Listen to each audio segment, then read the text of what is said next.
Hello guys, how are you doing? I am Musa, I'm 24 years old. I'm originally from the Gambia, but currently living and studying in Morocco. I'm studying BSc in French law.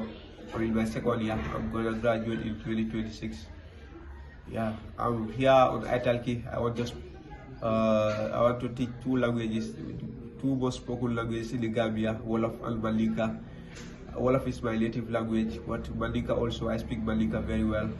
I used to have a lot of Mandinka friends during my schooling times in the Gambia. So if you want to learn Mandinka and Wolof, don't hesitate to hit my account.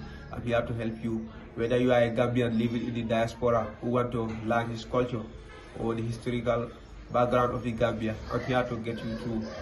Or whether you are a foreigner who wants to visit Gambia to enjoy the beautiful beaches or want to learn the history of the Gambia, I'm here to help you.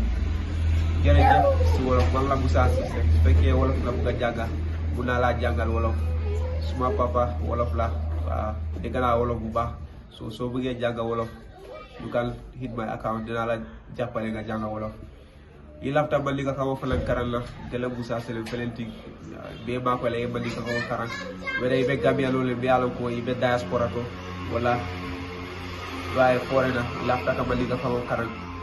Yeah, I'm here to help you. You are looking to visit the Gambia, I'm here to help you.